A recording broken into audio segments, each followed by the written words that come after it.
ಹೇಳಿದ್ರೆ ನಾನು ಕೂಡ ಶಾಲೆಯಲ್ಲಿ ಹೋಗ್ಬೇಕಾದ್ರೆ ಈ ಭರತನಾಟ್ಯವನ್ನ ನೃತ್ಯ ಕಲಾನಿಕೇತನ ಅಂತ ಹೇಳಿ ಬೆಂಗಳೂರಲ್ಲಿತ್ತು. 5-6 ತಿಂಗಳು ಪ್ರಯತ್ನ ಮಾಡಿದೆ, ಆಮೇಲೆ ಬಿಟ್ಬಿಟ್ಟೆ. ರಾಜಕೀಯಕ್ಕೆ ಸೇರ್ಕೊಂಡು ತೈ ತೈ ದಿದಿ ತೈ ತೈ ತೈ ದಿದಿ ತೈ ಅಂತ ಹೇಳಿ ನನಗೂ ಅವತ್ತಿನ ಕಾಲದಲ್ಲಿ ಅರುಣ್ ಅಂತ ನೃತ್ಯದ ಕಲಾನಿಕೆ ಈಗಿದ್ದಾರೆ ಅನ್ನೋ ಗೊತ್ತಿಲ್ಲ ನನಗೆ. ಅವರು ಕಲಿಸ್ತಾ ಇದ್ರು, ಒಂದೆರಡು ಕಾರ್ಯಕ್ರಮಕ್ಕೂ ಕರ್ಕೊಂಡು ಹೋಗಿದ್ರು. ಎಷ್ಟು ಶ್ರಮ ಇದೆ, ಎಷ್ಟು ಭಕ್ತಿ ಇದೆ ಅನ್ನೋದು ನನಗೆ ಅರಿವಿದೆ. ಎಲ್ಲಿ ಭಕ್ತಿ ಇದೆಯೋ ಅಲ್ಲಿ ಭಗವಂತ ಇದ್ದಾನೆ, ಎಲ್ಲಿ ಶ್ರಮ ಇದೆಯೋ ಅಲ್ಲಿ ಫಲ ಇದೆ. ಸೊ ದೀಕ್ಷೆ ಅವರ ದೊಡ್ಡ ಸಾಧನೆ.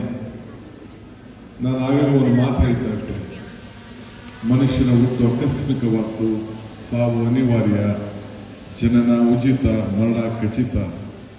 ಈ ಹುಟ್ಟು ಸಾವಿನ ಮಧ್ಯದಲ್ಲಿ ನಾವೇನು ಮಾಡ್ತೀವಿ ಅದು ಮಾತ್ರ ಶಾಶ್ವತವಾಗಿ ಉಳ್ಕೊಳ್ತೇವೆ ಅಂತೇಳಿ.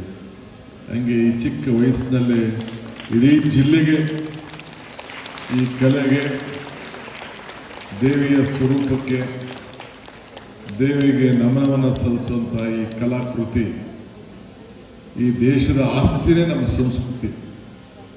ಇದೊಂದು ಸಂಸ್ಕೃತಿಯ ನಾಡಿನಲ್ಲಿ ನಮ್ಮ ಹೆಣ್ಮಗಳು ನಿಮ್ಮೆಲ್ಲರೂ ಕೂಡ ಗೌರವ ತರುವಂಥ ಕೆಲಸ ಮಾಡಿದ್ದಾರೆ. ಅದಕ್ಕೆ ನಾನು DK ಶಿವಕುಮಾರ್ ವೈಯಕ್ತಿಕವಾಗಿ ಮತ್ತು ಸರ್ಕಾರದ ಪರವಾಗಿ ಕೂಡ ಅಭಿನಂದನೆ ಸಲ್ಲಿಸಲೇಬೇಕು ಅಂತೇಳಿ ನಾನು ಶುಭ ಹಾರೈಸಿದ್ದೇನೆ. ನಾನು ಜಾಸ್ತಿ ಹೊತ್ತು ಇಲ್ಲಿ ಇರುವುದಿಲ್ಲ, ಮಾತಾಡೋಂಥ ಅವಶ್ಯಕತೆ ಇಲ್ಲ. ಇನ್ನು ಹೆಚ್ಚಿಗೆ ಸಾಧನೆಯನ್ನು ಮಾಡಿ ಜನರಿಗೆ ಮನಸ್ಸಿಗೆ ನೋವನ್ನು ಹೋಗ್ಲಾಡಿಸ್ಲಿಕ್ಕೆ ಒಂದು ಪ್ರಯತ್ನವನ್ನು ಮಾಡ್ತಾ ಇದ್ದಾರೆ, ಸಂತೋಷ ಕೊಡಲಿಕ್ಕೂ ಪ್ರಯತ್ನ ಮಾಡ್ತಾ ಇದ್ದಾರೆ. ನಾವು ನೋಡೋರಿಗೆ, ಕಣ್ಣಲ್ಲಿ ನೋಡೋರಿಗೆ ನಮ್ಮ ಕಣ್ಣಿಗೆ ಭಾಳ ಸುಂದರವಾಗಿ ಆನಂದ ಕಾಣ್ತಾ ಇರ್ಬೋದು.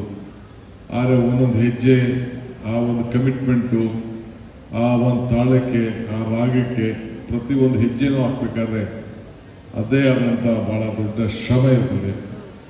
ಆ ನಿಟ್ಟಿನಲ್ಲಿ ಅವ್ರಿಗೆ ತಯಾರು ಮಾಡಿದಂಥ ಗುರುಗಳು ಕೂಡ ಈ ಸಂದರ್ಭದಲ್ಲಿ, ಯಾರೇ ಆಗಲಿ ಅವರು ಕೂಡ ಈ ಸಂದರ್ಭದಲ್ಲಿ ಶುಭ ಹಾರೈಸಿ, ಅವರೆಲ್ಲ ಕುಟುಂಬದವರು ಕೂಡ ನಿಮ್ಮ ಪ್ರೋತ್ಸಾಹ, ಹೆಣ್ಣುಮಗಳ ಸಾಧನೆಗೆ ನಿಮಗೆ ನಮ್ಮೆಲ್ಲರೂ ಕೂಡ ಕೀರ್ತಿ ತಂದಿದ್ದಾಳೆ ನಮ್ಮ ಮಾತನ್ನು ಹೇಳಿ ನನ್ನ ಮಾತನ್ನು ಮುಗಿಸ್ತೇನೆ. ನಮಸ್ಕಾರ.